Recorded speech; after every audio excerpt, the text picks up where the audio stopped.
আমার চ্যানেলে সবাইকে স্বাগত। আমি আজকে দারুণ স্বাদের একটা মিষ্টি রেসিপি করে দেখাবো। চলে এলাম আপনাদের মাঝে। তো দেখুন মিষ্টিটা দেখতে কতটা সুন্দর লাগছে, আর এটা বানানো খুবই সহজ, অল্প উপকরণ দিয়ে এটা বানাতে পারবেন। তো চলুন রেসিপিটা শুরু করি।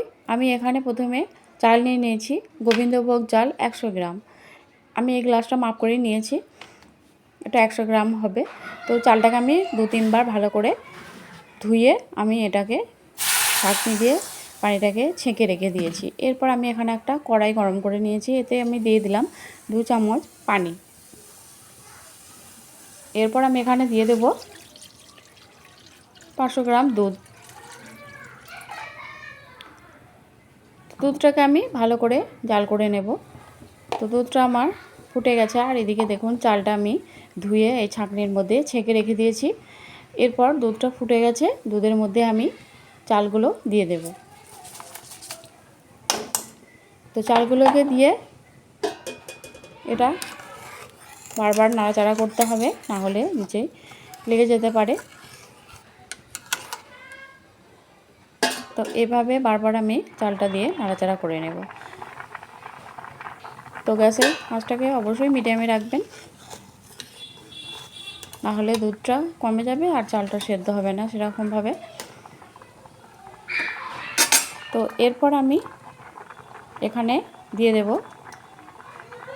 3টে এলাচ। মুখটাকে ফাটিয়ে নিয়েছিলাম আগেই। তো দেখুন আস্তে আস্তে দুধটা কমে যাচ্ছে আর এটা অনেকটাই ঘন হয়ে আসছে। তো এইভাবে করে বারবার নাড়তে হবে।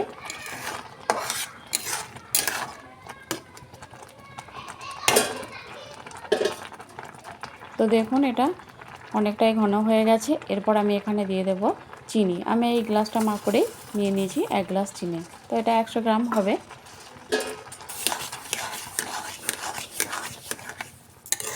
তো এরপর আমি চিনিটা এর সঙ্গে খুব ভালো করে মিশিয়ে নেব। তো দেখুন চিনিটা গলে গেছে আর এটাও অনেকটা সফট হয়ে গেছে, চালটা প্রায় সেদ্ধ হয়ে গেছে। তো এইভাবে করে বারবার এটাকে নাড়তে থাকতে হবে, না হলে এটা নিচেই লেগে যাবে। এরপর আমি এখানে দিয়ে দেব 100 গ্রাম পাউডার দুধ। তো পাউডার দুধটা দিয়ে আমি আবারও খুব ভালো করে এর সঙ্গে নেড়েচেড়ে মিশিয়ে নেব।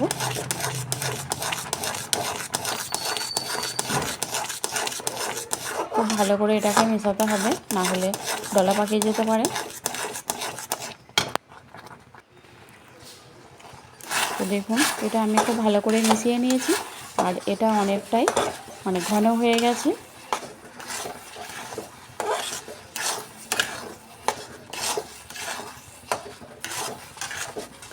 এভাবে করে বারবার নাড়তে হবে। তো এটা বাড়িতে থাকা মাত্র কয়েকটা উপকরণ দিয়ে আপনারা তৈরি করে নিতে পারবেন, আর খেতেও দুর্দান্ত লাগে। তো দেখুন কড়া থেকে প্রায় উঠে আসছে। এরপর আমি এখানে দিয়ে দেব 1 চামচ ঘি। ঘিটা অবশ্যই দেওয়ার চেষ্টা করবেন।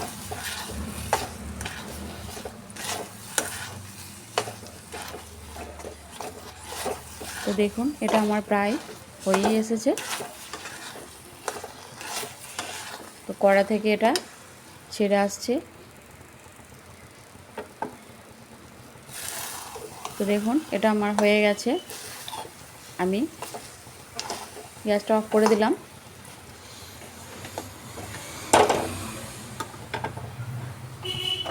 এরপর আমি এখানে একটা প্লেট নিয়ে নিয়েছি, এর মধ্যে আমি ঘি ব্রাশ করে নেব। অল্প একটু ঘি দিয়ে এটাকে আমি ব্রাশ করে নেব।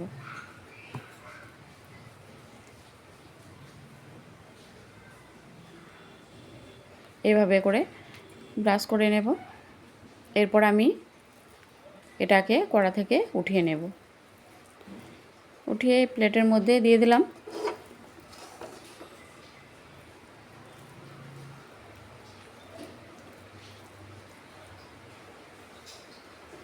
তো এটাকে আমি একটা চৌকাকারে শেপ দিয়ে নেব।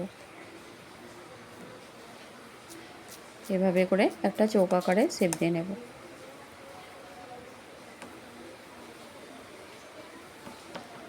তো দেখুন এখনই দেখতে কতটা সুন্দর লাগছে। বাড়িতে গেস্ট আসলে যদি এইভাবে করে বানিয়ে দেন তো বুঝতেই পারবে না যেটা কী দিয়ে তৈরি করা হয়েছে। তো রেসিপিটা কেমন লেগেছে আপনারা অবশ্যই জানাবেন। ভালো লাগলে একটা লাইক দেবেন। আর প্রতিদিনের মতো আবারও বলছি, আমার চ্যানেলটা সাবস্ক্রাইব করে আমার পাশেই থাকবেন।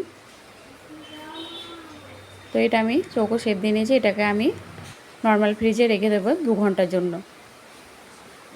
তো ফিরে এলাম 2 ঘন্টা পর। দেখুন একটা ছুরি দিয়ে আমি এটাকে এবার কেটে নেব। প্রথমে এদিকে লম্বা করে কেটে নিচ্ছি।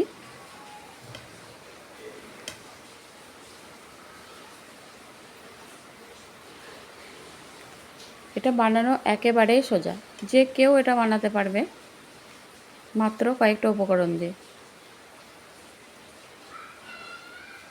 তো এটা আমি এভাবে লম্বা করে কেটে নিয়েছি। এরপর আমি এদিকে চৌকো করে এটাকে কেটে নেব।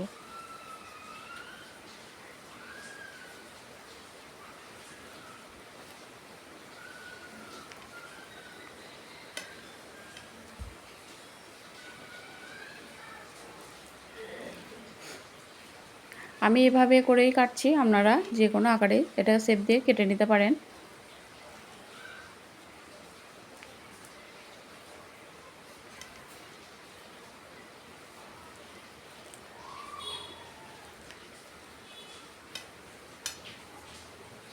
তো এটা আমার কাটা হয়ে গেছে, দেখুন এভাবে করে কেটে নিয়েছি। এরপর আমি এতে উপরে একটা করে কিশমিশ এভাবে করে দিয়ে দেব।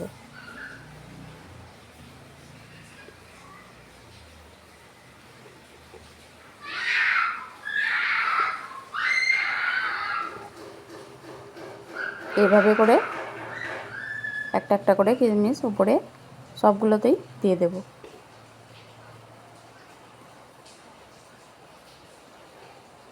তো এটা দেখুন দেখতে দারুণ সুন্দর লাগছে আর খেতেও অসম্ভব সুন্দর। তো ভালো থাকবেন, দেখা হবে পরবর্তী ভিডিও।